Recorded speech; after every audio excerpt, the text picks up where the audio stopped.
Imagine being called chocolate cake face by your classmates every single day. Imagine your own father, a respected religious leader, believing your career could literally send him to hell. Now imagine becoming so iconic that Karl Lagerfeld said no one in fashion history could ever replicate what you did. This isn't some Hollywood fairy tale. This is the real story of Yasmeen Ghauri. For the first time since she reached supermodel status and moved to New York, Yasmeen Ghauri, known in fashion circles simply as Yasmeen. The supermodel who shattered every barrier, redefined an entire industry, and then made a choice that would haunt the fashion world for decades. But here's what nobody tells you about Yasmeen's story. Her disappearance is layered and complex, built on unforgettable accomplishments, radical choices, and a legacy few supermodels have ever matched. By the end of this video, you'll see why the woman who could have built the fashion empire took a path no one expected, what led her to the most critical crossroad of her life, and how that moment forced the entire fashion industry to stop and think. Picture this: you're 13 years old, and you've already erased yourself from your own family's history. By the time I turned 12 or 13, there's no more pictures of me in the family album. I hated having my picture taken. This is Yasmeen Ghauri, the future face of Chanel, Dior, and Versace. At 13, she was so convinced of her own ugliness that she refused to let anyone photograph her. When I was younger, I hated having my picture taken. I think probably by the time I turned 12 or 13, there's no more pictures of me in the family album. But let's dig deeper into the psychological foundation that would later make her revolutionary exit possible. Because Yasmeen's story isn't just about overcoming bullying. It's about a child developing survival mechanisms that would serve her throughout her career. Her father, Yasmeen Ghauri, wasn't just any immigrant trying to make it in Canada. He was an imam, an Islamic priest, who had fled the chaos of post-partition India with nothing but his faith and his determination to build a new life. In Montreal's Muslim community, he wasn't just Yasmeen's father. He was a spiritual leader responsible for guiding hundreds of families. And his daughter, she was about to become everything his faith taught him to fear. Muslims are not allowed to dance. You're not supposed to show your skin. You're supposed to be covered. You're supposed to be modest. The bullying Yasmeen faced wasn't just cruel, it was systematically racist. People used to call me chocolate cake face and hideous things. The usual model problems: skinny, gawky, kind of ugly, she recalled in Harper's Bazaar. But here's the twist that explains everything that came later, and it's crucial. Yasmeen learned to dissociate from external validation. The girl who made herself invisible at 13 was already developing the emotional armor that would allow her to walk away from global fame at 26. I think the good thing about modeling for us is that you get a great sense of independence. We just can do what we want when we want to do it. We make good money for what we're doing. You travel a lot, you meet a lot of different people. She wasn't just hiding from cameras, she was practicing the art of existing independently from how others saw her. Something that can be very challenging, right? A skill that would prove invaluable in an industry built on external validation. Yasmeen is 17, working at McDonald's, and has just gotten her hair permed at a Montreal salon. She's walking down the street when Scout Edward Zachariah stops her. "Someone stopped me in Montreal and told me I should be a model and sent me to an agency."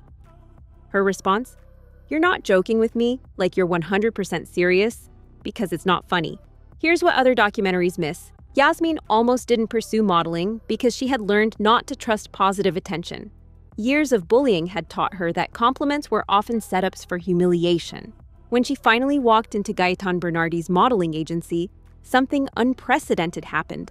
For the first time in her life, someone looked at her and said, "There's absolutely nothing we need to change about Yasmeen." But Canada wasn't ready for her. When I started in Montreal, I didn't really work. I had like 6 bookings in the time I spent in Canada because nobody understood my look. It was too ethnic. Too ethnic. In 1989, this phrase was fashion industry code for unmarketable to white consumers. While Cindy Crawford and Linda Evangelista were building multimedia empires, women of color were told their very existence was a commercial liability. Then came 1990, New York City, and everything changed. Karl Lagerfeld's reaction was immediate. She's very young, she has lots of life, and she has this beauty that is really unbelievable. She invented a way to walk. Gianni Versace was equally captivated. There's something in her way to walk that became a new style of walking on the runway. But here's the technical breakdown that reveals why Yasmeen couldn't be replicated. I mean, I don't think about it every single day of my life, but I just know that it won't be around forever and ever, and I make the best of it while I can, because I know, in a few years it'll be over. Her walk wasn't just different, it was biomechanically revolutionary. That sounds like a mouthful, but let's let fashion photographer Steven Meisel explain it better. She moved her hips independently from her torso, creating what biomechanics experts now recognize as a near-impossible rhythm that defied conventional understanding of human gait. Tyra Banks later admitted, when Yasmeen would walk, it was almost like her hips would dislocate. It was this weird thing, but it never looked rehearsed. And Tyra wasn't necessarily known for giving compliments in those days. The industry infrastructure had to evolve around one woman. Makeup artists had to learn new techniques for her skin tone. Lighting directors had to understand how her bone structure caught light. Photographers had to relearn composition. But while her peers like Cindy Crawford were expanding into acting, films like Fair Game, launching product lines, and building entertainment careers, Yasmeen was doing something different. She was studying the industry's psychological impact on the women within it. By 1993, Yasmeen Ghauri was everywhere. But success came with a psychological cost that the fashion industry was completely unprepared to address, leaving Yasmeen distressed and vulnerable. I just want to have an easy, happy life, and to have people always watching you is not comfortable. Here's the paradox that defined her career. I hope to stay exactly the same, because I see a lot of that, and I don't want to be sucked in by the business. I want to be exactly who I am. The woman the world couldn't stop staring at was developing what psychologists now recognize as hypervigilance, a trauma response to constant scrutiny. She would dress in baggy clothes and no makeup between shoots. I don't really like to dress up extravagantly because I don't want people to look at me. I'd rather dress really ugly. It makes me feel really good. She fled the spotlight whenever she could. This wasn't typical celebrity behavior, not a problem by itself, but the rest of her life showed something was wrong. While other supermodels courted paparazzi and built personal brands, Yasmeen was exhibiting classic signs of what we now understand as fame-induced anxiety disorder. Meanwhile, her father's disapproval added another layer of trauma. My father would not be very happy to see me running up and down the runway in underwear. But it was deeper than modesty concerns. He believed her career could prevent his entrance into paradise. Every magazine cover became a moment of family betrayal. Every runway show was another step away from her father's love. The cultural tension was simply making things worse. The industry labeled her difficult. My reputation as a bitch is huge, Yasmeen once said, but maybe this was actually a protective mechanism. She did her own makeup because makeup artists didn't know how to work with her skin tone. Foundation shades for women of color barely existed. She chose her own shows because she understood her body better than bookers who saw her as an exotic novelty. Tyra Banks later credited her, "I learned how to do my makeup and how to find the light from Yasmeen." It's a title dreamed of by legions of beautiful women, but reserved for a select few. And a supermodel is the last thing Yasmeen Ghauri ever expected to become. She would not let any makeup artist touch her face. This wasn't diva behavior. This was innovation born from survival, wouldn't you say? But unlike her white counterparts who could afford to be demanding, Yasmeen faced constant judgment. The assumption that she should be grateful. The surprise when she demonstrated business acumen. The subtle reminders that she was other. I'm pretty misunderstood, and I don't fault anyone for that because I do come across pretty stern. That's just the way I am. I know what I want, and I have very strong opinions. While other models were building fashion lines and cosmetic empires, Yasmeen was developing something more valuable: psychological awareness of what the industry was costing her. Here's where Yasmeen's story becomes truly revolutionary, and where it differs from every other supermodel narrative of the era. While Cindy Crawford was launching meaningful beauty skincare, Naomi Campbell was pursuing music and film, and other models were leveraging their fame into business empires, Yasmeen was making a different calculation. She was watching the psychological toll on her peers, the eating disorders, the drug addiction, the mental health crises that the industry treated as occupational hazards, the lights, the attention, the pressure to be perfect. She never really wanted any of this, and now she was paying the price for staying too long in that environment. I never really asked for this, so I didn't really want to be a model. I didn't look for it.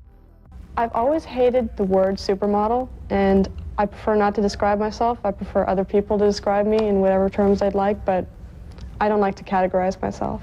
But her exit strategy was years in the making. Unlike models who faded gradually or crashed spectacularly, Yasmeen was planning the most strategic disappearance in fashion history.